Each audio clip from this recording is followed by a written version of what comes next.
আদালত চাইলে শেখ হাসিনাকে ফেরত চাওয়া হবে, পররাষ্ট্র উপদেষ্টা জাতিসংঘ অধিবেশনে যাচ্ছেন ডক্টর ইউনূস। বৈষম্যহীন দেশ গড়াই লক্ষ্য, তারেক রহমান। হাসিনার আমলে প্রধান নির্যাতিত দল বিএনপি, মির্জা ফখরুল। ২৪ ঘণ্টা পর কাজে ফিরলেন চিকিৎসকরা, অভিযুক্তদের গ্রেপ্তারে আলটিমেটাম, দিনভর সীমাহীন ভোগান্তি। সরকারি কর্মকর্তা কর্মচারীদের সম্পদ বিবরণী দাখিলের নির্দেশ, বুধবার থেকে অস্ত্র উদ্ধারে সারা দেশে যৌথ অভিযান।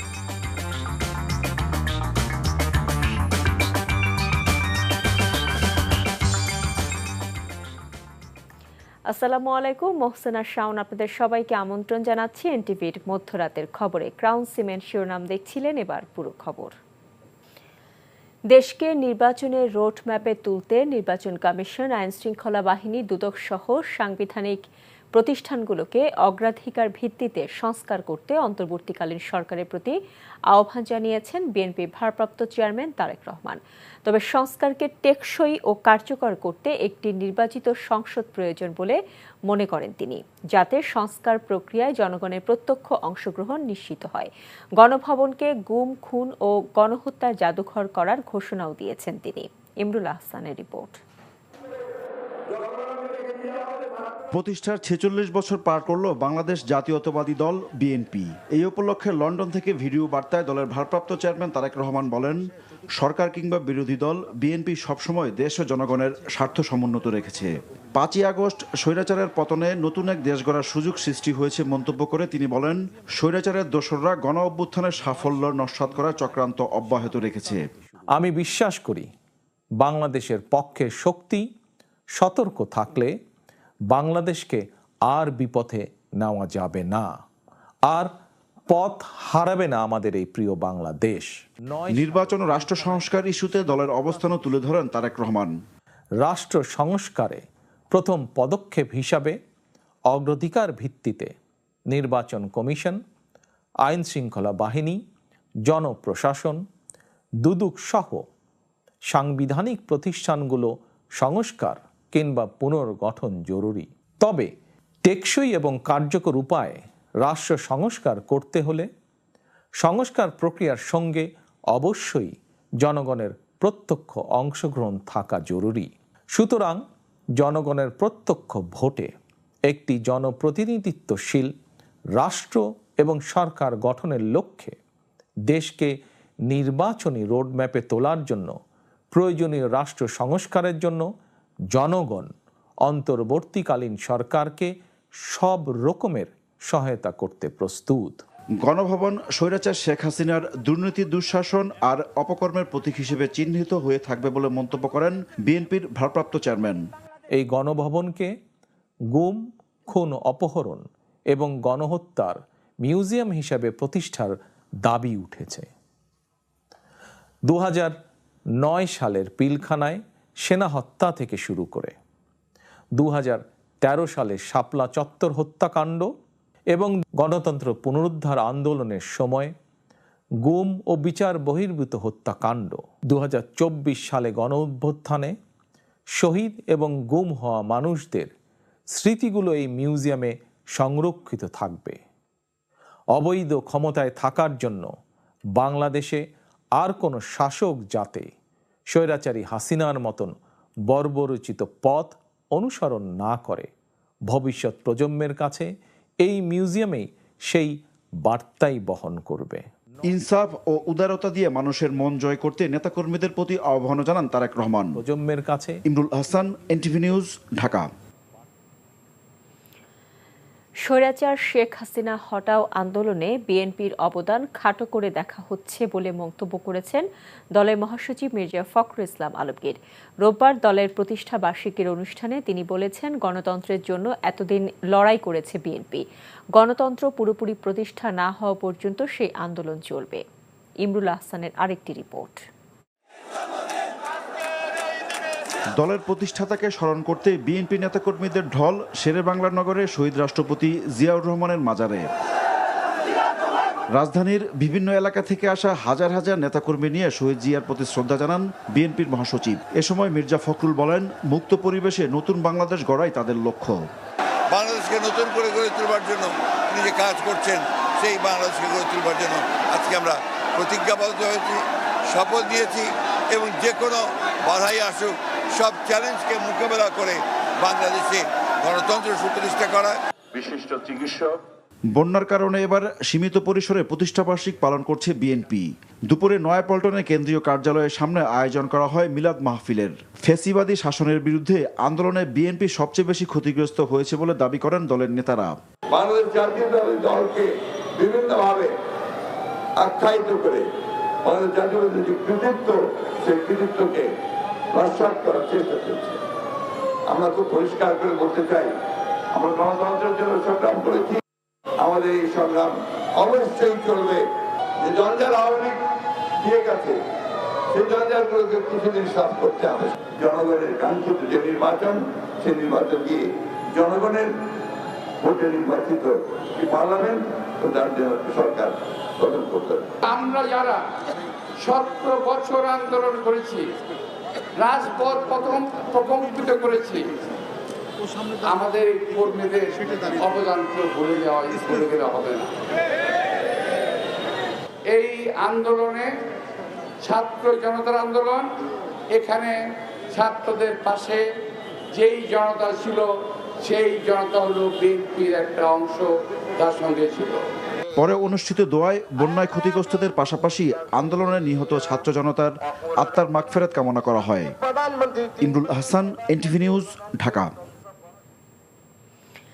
হামলাকারীদের গ্রেফতারের আশ্বাসে 24 ঘন্টার জন্য কমপ্লিট শাটডাউন কর্মসূচি স্থগিত করেছেন চিকিৎসকরা।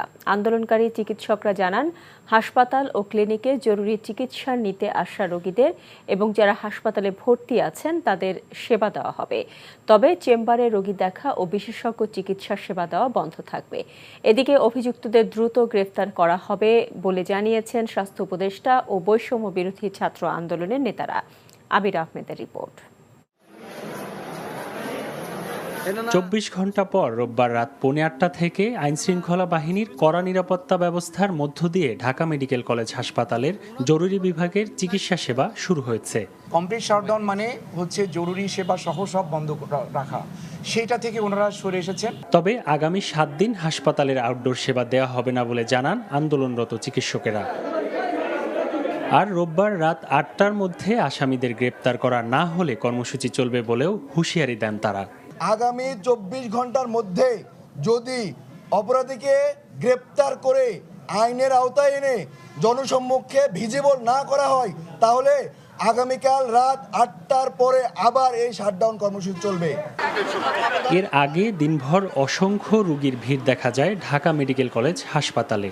জরুরি বিভাগ সহ সব ধরনের চিকিৎসা সেবা বন্ধ থাকায় স্বজনরা বাধ্য হয়ে ফিরে যান রোগী নিয়ে। বাচ্চার অবস্থা ভালো না, অনেক কইছে আইসিইউতে ভর্তি করতে না ভাই, আমার কাছে কোনো ক্ষমতা নাই, আমি জানি এটার বাইরে নেবো। হ্যাঁ, কাউন্টারতে কোনো টিকিট মিকেট দেয় না, ওর ঠিক মানে করতো না। দুপুরে ঢাকা মেডিকেল কলেজ হাসপাতালের প্রশাসনিক ভবনের সামনে আন্দোলনকারী চিকিৎসকরা জীবনের নিরাপত্তা, হামলার বিচার সহ 4 দফা দাবি জানান। অভিযোগ করেন প্রশাসনের ব্যর্থতায় দুর্বৃত্তদের হামলার শিকার হয়েছেন রোগী ও চিকিৎসকরা। চিকিৎসকদের ডাকা কর্মবিরতি চলাকালে ঢাকার বাইরের হাসপাতালগুলোতে সেবা বন্ধ করে মানববন্ধন কর্মসূচি পালন করেন সেখানকার চিকিৎসকেরাও। এমন পরিস্থিতিতে ঢাকা মেডিকেল কলেজে ছুটে যান স্বাস্থ্য উপদেষ্টা। তাদের সুরক্ষার জন্য আমাদের যা যা করণীয় আমরা তাদেরকে বলেছি, আমাদের একটু সময় দাও, সিসিটিভির ক্যামেরায় যে ফুটেজগুলো আমরা পাবো সেগুলো বিশ্লেষণ করে আমরা তাদেরকে ধরবো। চিকিৎসকদের 4 দফা দাবির সাথে একত্রতা জানিয়ে বৈষম্য বিরোধী ছাত্র আন্দোলনের নেতারা এই ঘটনার দ্রুত বিচার দাবি করেছেন। একই সাথে চিকিৎসকদের পেশাদারিত্ব বজায় রাখার আহ্বান জানান তারা। ডাক্তারদের যে অবদান বা ডাক্তারদের যে পেশাদারিত্ব সেটাকে রিপ্লেসমেন্ট কোনোভাবেই সম্ভব না।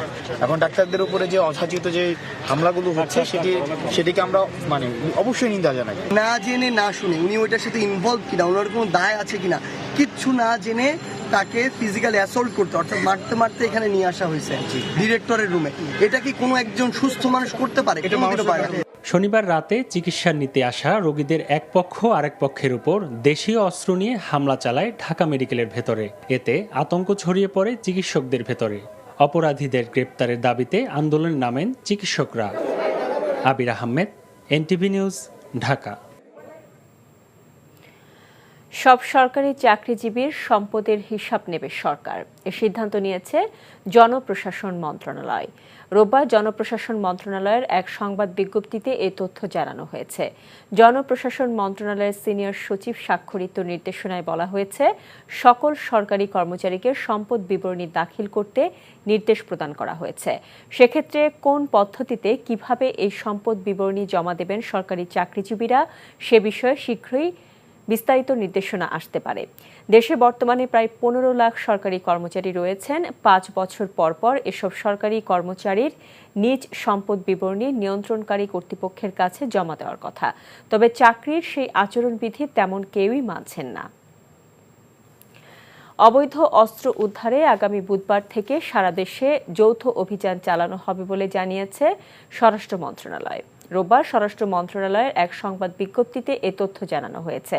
এতে বলা হয়েছে, আগামী 4 সেপ্টেম্বর থেকে অবৈধ অস্ত্র উদ্ধারে অভিযান পরিচালনা করা হবে। গত 5 আগস্ট এবং পরবর্তী কয়েকদিন সারা দেশের বিভিন্ন থানায় হামলা, ভাঙচুর ও অগ্নিসংযোগ করে বিপুল পরিমাণ অস্ত্র, গোলাবারুদ লুট করে দুর্বৃত্তরা। এরপর বিভিন্ন সময়ে আইন শৃঙ্খলা বাহিনীর অভিযানে দেশের বিভিন্ন স্থান থেকে উদ্ধার করা হয় বেশ কিছু অস্ত্র। তবে সে সংখ্যাটা খুবই নগণ্য। এমন বাস্তবতায় অবৈধ অস্ত্র উদ্ধারে যৌথ অভিযান পরিচালনার এই ঘোষণা আসলো। রাজধানীর বংশাল এলাকা থেকে সাবেক সংসদ সদস্য হাজী সেলিমকে গ্রেফতার করেছে ঢাকা মহানগর গোয়েন্দা পুলিশ। রাতে বংশাল এলাকা থেকে গ্রেফতার করে তাকে মিন্টু রোডের ডিবি কার্যালয়ে নেওয়া হয়েছে। আগামী ঢাকা 7 আসনের সংসদ সদস্য ছিলেন তিনি। এর আগে আওয়ামী লীগের প্রার্থী হয়ে 3 বার নৌকা প্রতীকে সংসদ সদস্য নির্বাচিত হয়েছিলেন। বৈষম্য বিরোধী ছাত্র আন্দোলন প্রতিহত করতে নেতাকর্মীদের নিয়ে মাঠে ছিলেন তিনি।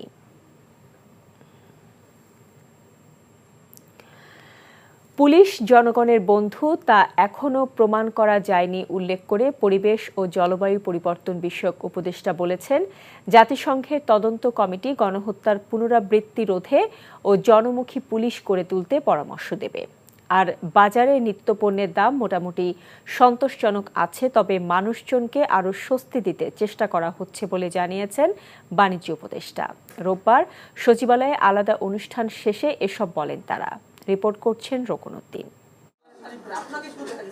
রোববার সচিবালয়ে পানি সম্পদ এবং পরিবেশ ও জলবায়ু পরিবর্তন বিষয়ক উপদেষ্টার সাথে সৌজন্য সাক্ষাৎ করেন ইউএনডিপির প্রতিনিধি দল ও ফ্রান্সের রাষ্ট্রদূত।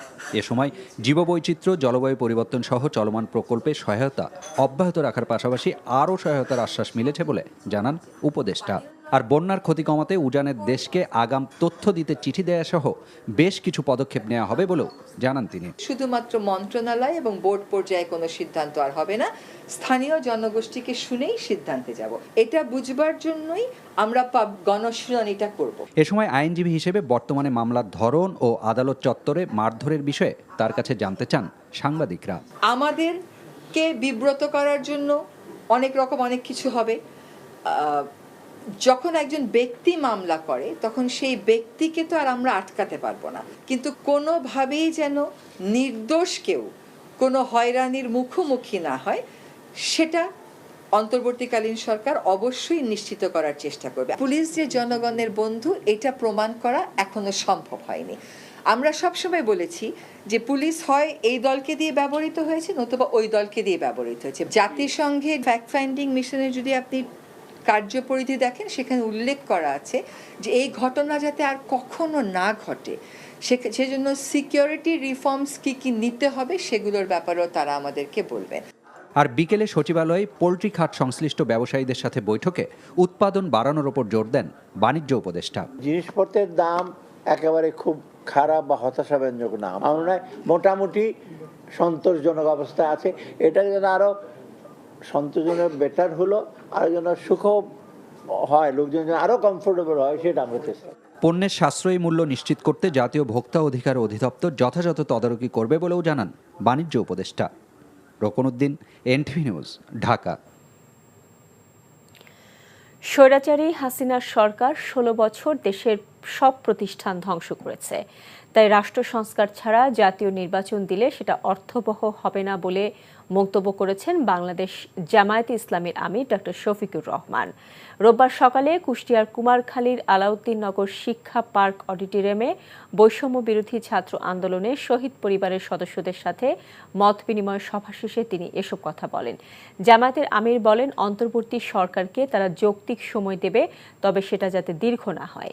জেলা জামায়াতের আমির অধ্যাপক মাওলানা আবুল হাশেমের সভাপতিত্বে মত বিনিময়ে বৈষম্য বিরোধী ছাত্র আন্দোলনের নেতৃবৃন্দরা বক্তব্য রাখেন। পরে বৈষম্য বিরোধী ছাত্র আন্দোলনে নিহত 14 পরিবারের মাঝে নগদ 2 লাখ টাকা করে তুলে দেন জামায়াতের আমির ডক্টর শফিকুর রহমান।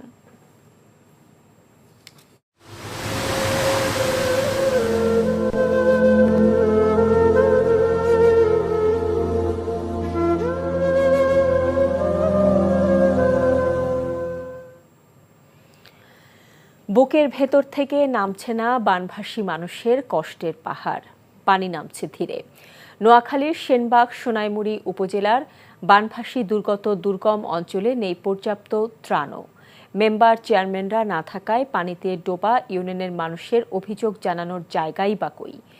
রনি রায়হানের ক্যামেরায় নোয়াখালীর বানভাসী এলাকার কিছু চিত্র তুলে ধরছেন হাসান মাহমুদ।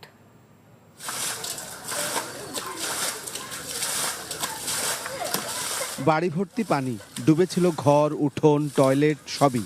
ছোট্ট নাহিদ ছোট ভাইকে সঙ্গে নিয়ে গেল 2 দিন ধরে পানি সেচে কমানোর চেষ্টা করছে, কিন্তু ঢলের পানি নামার নাম নেই।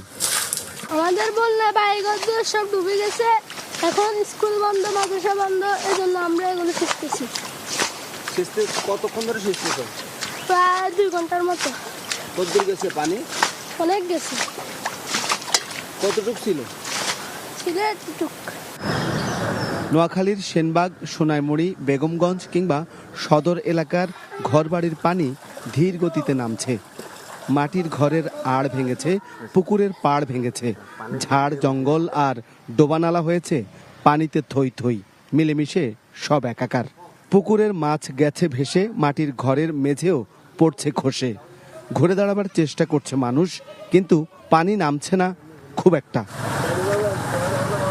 আমাদের এলাকায় এখন মেম্বার, চেয়ারম্যান, এমপি বলতে কিছুই নেই, সব ফালাই গেছে, কেউ নেই এখানে। আমাদের প্রবাসীদের কিছু সাহায্য চলতেছে, আর এলাকাবাসীর যৌথ উদ্যোগে আমাদের 2টা অলরেডি আশ্রয়কেন্দ্র চলতেছে, আর পুরো গ্রামটায় 95% পানির নিচে আছে। খাওয়ার পানি কলের থেকে খাই কিরকম এই তো পুকুর সরকার সব একসাথে গিয়েছে। কত কিছু দিয়েছে, আমরা একটা কিছু পাইনি। কিছুটা কমছে, আরো পানি ছিল, আপনার মাঝাব সমান পানি ছিল এখানে। লেফটেন্ট তো পুরা মানে ওই দিকে যাই মানে ব্যবহার করছি আর কি, মানে টয়লেট পুরা মানে ইয়ে গেছে। নোয়াখালীর সেনবাগ, সোনাইমুড়ির বেশিরভাগ অঞ্চল এছাড়াও সদর অঞ্চলেরও বেশ কিছু এলাকায় কিন্তু এই রকম পানির নিচে তলিয়ে আছে, অর্থাৎ পানি কমে যাওয়ার পরেও পানির অবস্থা এই পরিমাণ। তাহলে যখন পানি ঢুকেছিল হু হু করে, সেই সময় পানির অবস্থা ছিল আরও বেশি। তারা বলছেন তাদের এই সব এলাকায় তাদের যে ঘর বাড়ি এবং মাটির মেঝে সেগুলো নষ্ট হয়েছে, তাই তাদের সহযোগিতা দরকার পুনর্বাসনের জন্য, দরকার বিশুদ্ধ খাবার পানি এবং ওষুধ। Hasan Mahmud, NTV news, Sonaimuri, Noakhali. বন্যা দুর্গত 14 জেলায় 230 কেন্দ্রে সেপ্টেম্বর, অক্টোবর ও নভেম্বরে 90 কোটি টাকা ব্যয়ে বিশেষ ওএমএস কার্যক্রমের মাধ্যমে ভর্তুকি মূল্যে চাল ও আটা দেওয়া হবে বলে জানিয়েছেন খাদ্য সচিব ইসমাইল হোসেন। 14টা জেলায় 81টা উপজেলায় বন্যা দুর্গত ডিক্লেয়ার হয়েছে। সেই সব উপজেলাগুলোতে আমরা আরও 230টা কেন্দ্রে 3 মাস স্পেশাল ওএমএস চালাবো। এটা স্পেশাল একটা বরাদ্দ থেকে আমরা একদম ইউনিয়ন পর্যায়ে, এটি কখনো ওএমএস এরকমভাবে কখনো হয় নাই। স্বাস্থ্য পরীক্ষার জন্য সিঙ্গাপুরে গেছেন বিএনপি মহাসচিব মির্জা ফখরুল ইসলাম আলমগীর। রাত 11:55 সিঙ্গাপুর এয়ারলাইন্সের একটি ফ্লাইটে ঢাকা ছেড়েছেন তিনি। তার একান্ত সহকারী ইউনুস আলী বলেন, 2015 সালে কারাবন্দী অবস্থায় তার ঘাড়ের রক্তনালীতে ব্লক ধরা পড়লে মুক্তির পর সিঙ্গাপুরে গিয়ে চিকিৎসা করান। এরপর থেকে প্রতি বছর ফলো আপ চিকিৎসার জন্য তাকে দেশটিতে যেতে হয়। আগামী 7 সেপ্টেম্বর তার দেশে ফেরার কথা রয়েছে। সবশেষ 4 মার্চ স্বাস্থ্য পরীক্ষার জন্য সিঙ্গাপুরে যান তিনি। শুধু 2022 সালে জ্বালানি খাত থেকে 35,000 কোটি টাকা লুটপাট হয়েছে, এমন কথা উঠে এসেছে কনজিউমার্স অ্যাসোসিয়েশন ক্যাবের রিপোর্টে। রোববার রিপোর্টার্স ইউনিটিতে ক্যাব আয়োজিত সংবাদ সম্মেলনে এই রিপোর্ট প্রকাশ করা হয়। এ সময় জ্বালানি খাত সংস্কারে 11 দফা দাবিও তুলে ধরা হয়। তার মধ্যে অন্যতম হল সংকট মোকাবেলা করতে 3 বছরের মধ্যে জ্বালানি মূল্যহার বৃদ্ধি করা যাবে না, জ্বালানি খাত সংস্কার কমিশন গঠন, সার্চ কমিটির মাধ্যমে বিইআরসি পুনর্গঠন, বিদ্যুৎ ও জ্বালানি খাত পরিচালনা মন্ত্রণালয়ের কর্তৃত্বের অবসান ঘটানো। ক্যাবের কর্মকর্তারা বলেন, প্রতি বছর হাজার হাজার কোটি টাকা জ্বালানি খাত থেকে লুণ্ঠন হয়েছে। যারা জড়িত তাদেরকে জ্বালানি অপরাধী হিসেবে বিচারের আওতায় আনতে হবে।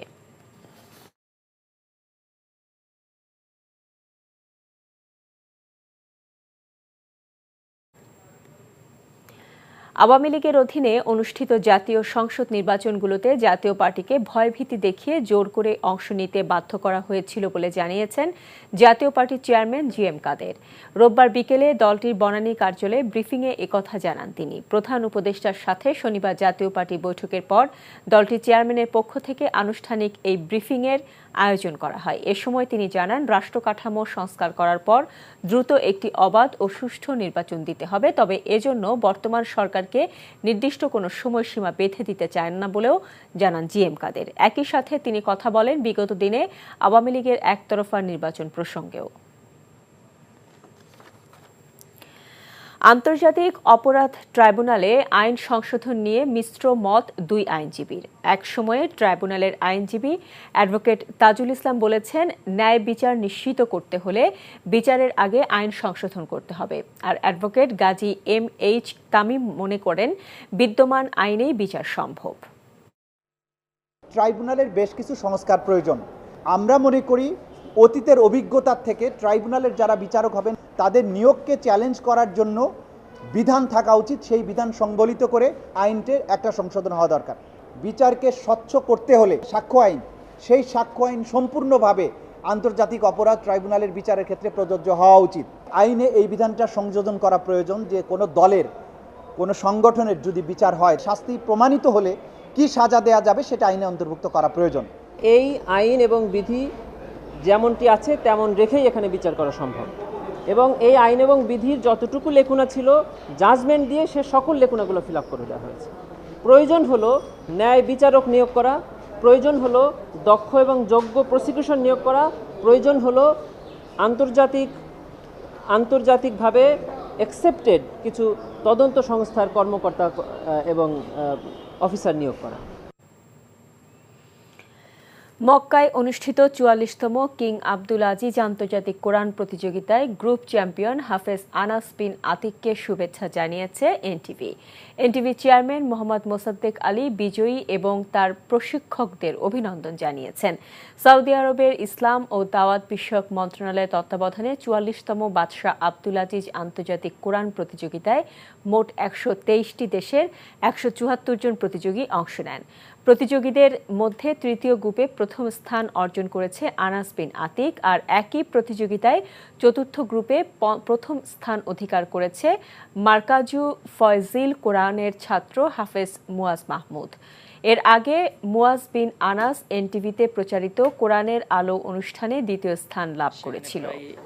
173টা রাষ্ট্র ছিল, তার মধ্য থেকে প্রথম রাউন্ডে দ্বিতীয় রাউন্ডে উঠে গেছে 123 জন, আর বাকি সবগুলি প্রথম রাউন্ডে বাদ পড়ে গেছে আর কি। 123 জনের মধ্যে আলহামদুলিল্লাহ আল্লাহ তাআলার মেহেরবানিতে আপনাদের দোয়ায় প্রথম স্থান অধিকার করার তৌফিক দিয়েছেন আর কি।